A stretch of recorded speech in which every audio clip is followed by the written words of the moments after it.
o nosso assunto é política.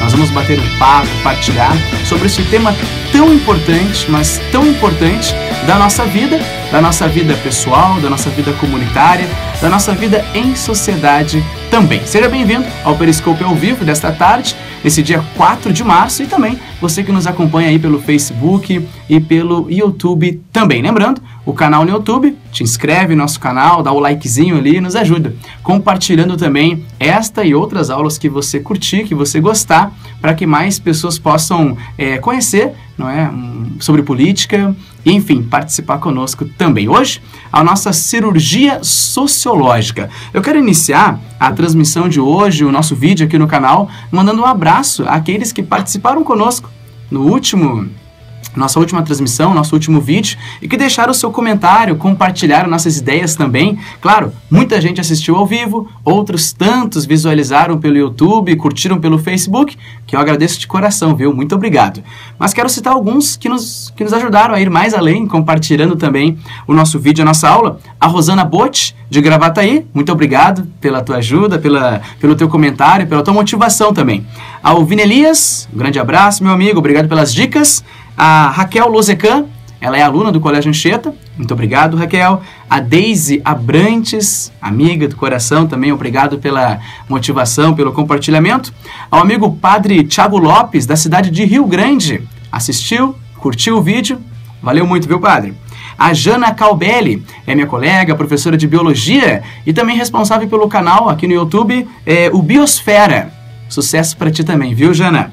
Ao Luiz Gustavo, aqui de Porto Alegre, a Geise Assis, de Gravataí, o Matheus Rosa, de Porto Alegre, a Eleonora França, de Porto Alegre também, e a Letícia Kaminski, esta é também aluna, só que do Colégio Marista Champagnat. Obrigado, Lê, também pelo compartilhamento. Minha gente, então hoje nós vamos falar sobre política, um assunto que, infelizmente, tem se tornado um tabu. Existe aquela frase, aquela afirmação já, não é? Tradicional, que se diz assim, futebol, esportes, religião e também política não se discute. Muito bem, esse é um problema, talvez, claro, se a discussão for aquela em que opostos ou ideias diferentes se encontram para brigar, bom, talvez aí esteja certo. Agora, se a ideia do discutir é diálogo, é trocar uma ideia mesmo, bom, aí nós estamos diante de um problema. Quando a política, ela vira um assunto tabu na sociedade. Um assunto que nós pegamos uma vassoura e colocamos para debaixo do tapete e não queremos voltar a falar. Meu querido e minha querida, talvez seja por isso, porque nós não estamos conversando tanto sobre este tema que ele acaba como que escorrendo pelas nossas mãos e depois quando nós o encontramos, nós apenas criticamos, apenas falamos mal. Mas a gente nem sabe direito o que está acontecendo. Nesta semana, o tema aqui da nossa aula é corrupção. Você pode fazer alguma coisa. Você pode lutar contra ela. Nós estamos acompanhando na mídia, não é? De forma especial nesta semana e hoje, sexta-feira, toda uma cobertura sobre mais uma etapa da Operação Lava Jato, que tem combatido a corrupção em nosso país. Não é verdade? Pois bem, é importante conhecer, é importante saber o que está acontecendo. Mas antes, e este é o objetivo da nossa aula, do nosso vídeo, da nossa partilha de hoje, é entendermos um pouco mais sobre política. Eu quero começar trazendo aqui um exemplo, uma metáfora, na verdade, uma metáfora. E eu peço desculpas pela simplicidade dela, mas acredito que ela possa nos ajudar muito a dar os primeiros passos quando falamos de política. Eu tenho uma filha bebê, a Júlia, ela tem 1 ano e 8 meses de vida, então ela é muito pequena. Talvez os amigos que já nos acompanham aí pelo Facebook, pelo YouTube, ou os amigos mesmo, né, de convivência semanal, diária, já a conheçam. Mas para você que não conhece, então, a Júlia, minha pequena, tem 1 ano e 8 meses. E como todo e qualquer bebê, ela precisa fazer, não é, as suas necessidades básicas. Muito bem, eu como pai, eu tenho ali 2 opções. Quando eu encontro lá a fralda suja da minha filha. A primeira opção, ora, é encarar o fato que a fralda está suja e que talvez ela esteja com um cheiro muito desagradável. Um cheiro muito desagradável, não é? E, de fato, é bastante desagradável. A primeira opção é enfrentar aquela situação, limpar a fralda da minha filha, limpar a minha filha e colocar uma fralda nova. Não é? Não é uma coisa assim que a gente possa se orgulhar e dizer como eu adoro fazer isso. Você que é pai, você que é mãe, eu tenho certeza que me compreende agora. Assim, nossa, a nossa filha precisa trocar a fralda, nosso filho, precisamos trocar a fralda dele. Nossa, que alegria! Oba, quero muito isso! Não, né? Claro, né? A parte biológica é super importante, mas o cheirinho definitivamente não é algo agradável. E nós temos uma segunda opção, não enfrentar. Não trocar a fralda. Quem vai sofrer com isso? É claro, o bebê, mas também nós. Veja, o bebê, se nós não trocarmos a fralda no horário, no momento certo, o nosso bebê ele vai ficar assado e depois, quando chegar à noite, vai ficar dizendo para nós, dodói papai, ou dodói mamãe. E aí vai ficar chorando de madrugada, não vai dormir direito. Nós, como pais, também não dormiremos direito. Veja só. Eu sei que é algo muito simples, um exemplo muito simples, mas é assim também que devemos dialogar com a política. Nós temos duas opções. A primeira é enfrentá-la, mesmo que ela cheire mal, mesmo que ela seja nojenta, a corrupção, por exemplo. E uma segunda alternativa, né? Um segundo posicionamento nosso. Não, deixa assim. Gente, eu quero dizer uma coisa. Se nós escolhemos a segunda opção, nós precisamos também depois escolher não ficar dando os nossos pitacos, principalmente se são incoerentes ou se são sem profundidade ou mesmo sem conhecimento.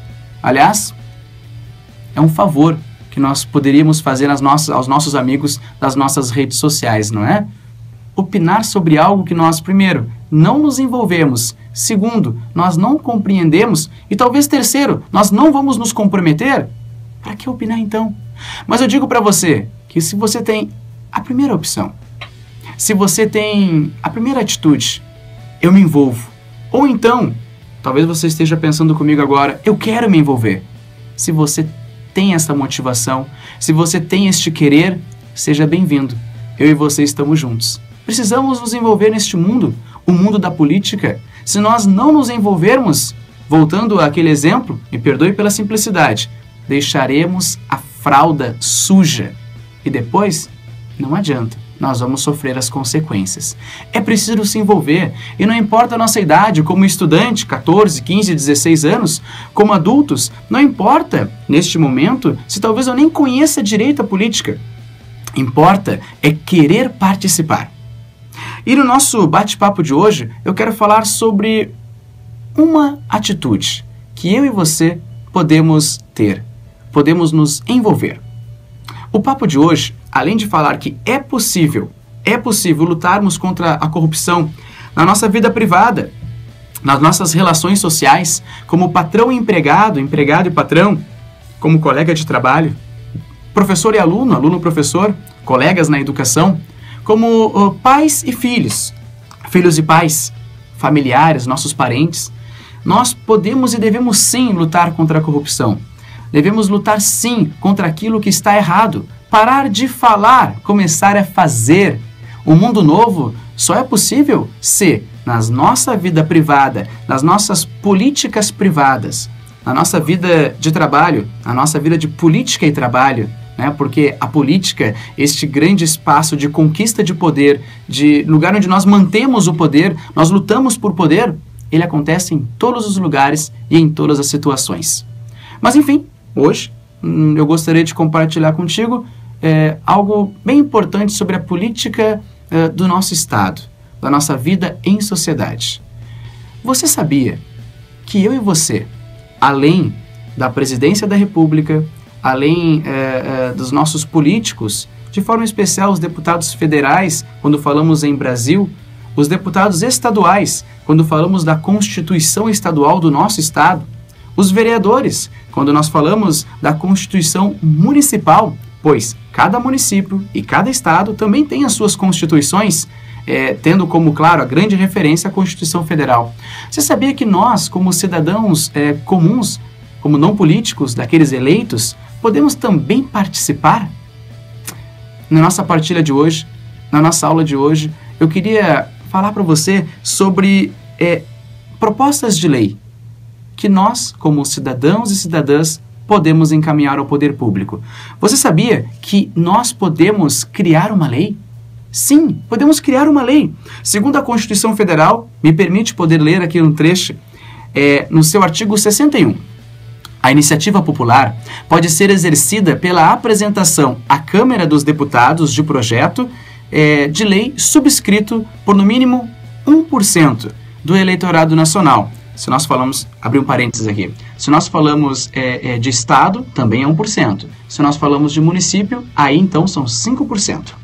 Distribuído, voltando ao artigo 61 da Constituição, distribuído por pelo menos 5 estados, com não menos de 0,3% dos eleitores a cada um deles.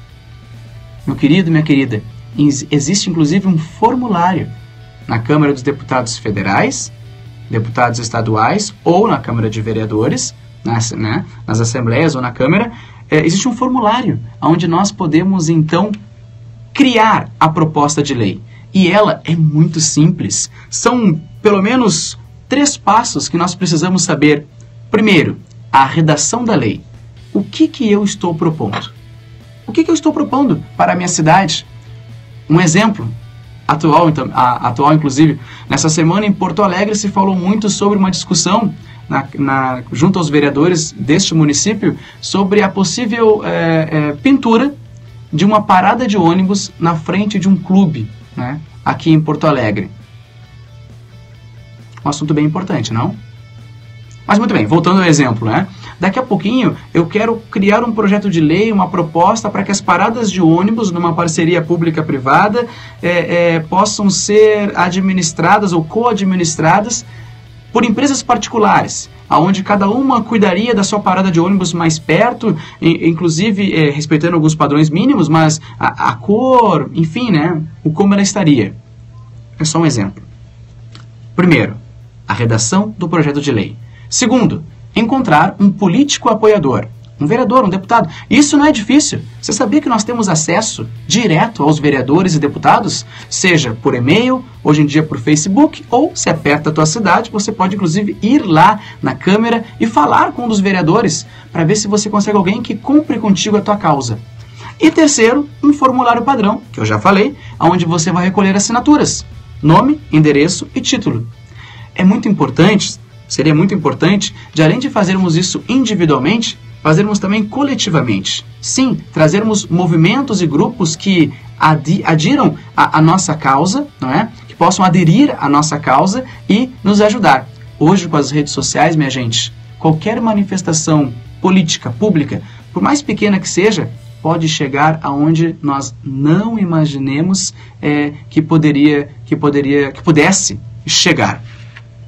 Se a dificuldade é entrar em contato com o político, como eu disse, basta procurá-lo. É muito simples.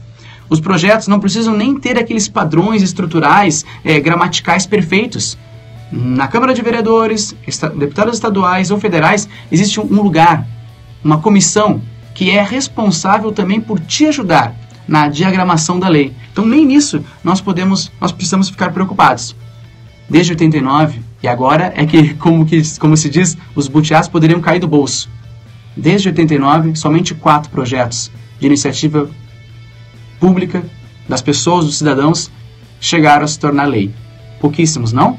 4. Em 1994, que transforma uma chacina realizada por um esquadrão de morte como um crime hediondo. Em 99, a cassação pela compra de votos por parte de políticos. Em 2005, a criação de um Fundo Nacional de Habitação de Interesse Social. E agora, nos últimos anos, a Ficha Limpa. A Ficha Limpa, que foi o último caso, ela foi organizada pela OAB e também pela CNBB. Muitos assinaram, eu inclusive assinei também essa proposta. Se tornou uma lei. Para finalizar a nossa aula de hoje, eu quero sugerir a você que conheça uma 5ª iniciativa que está prestes a ir para se tornar, a começar o caminho para tornar-se uma lei, que são as 10 medidas contra a corrupção, apresentada pelo Ministério Público Federal. Aqui está uma imagem, a imagem oficial deste movimento, que você pode encontrar no site da MPF, 10medidas.mpf.mp.br. Talvez daqui também possam surgir leis que nos ajudem justamente a lutar sobre aquilo que faz parte dessa aula de hoje. É possível lutar contra a corrupção na vida privada, na vida pública e também na vida constitucional do nosso país. Gostou? Curtiu a nossa aula de hoje? Deixa o teu comentário aqui embaixo, dá o teu like, te inscreve no canal. Semana que vem a gente volta a conversar sobre mais um tema importante que todos nós precisamos saber. Valeu, minha gente? Um grande abraço para você. Muito obrigado, mas muito obrigado mesmo por assistir com a gente a aula de hoje e estamos abertos. Manda teu comentário, a tua sugestão, a tua crítica, para que a gente possa fazer cada vez mais e melhor as nossas aulas, as nossas partilhas aqui no canal no YouTube, no Facebook e no Periscope também. Um abraço para você, até mais!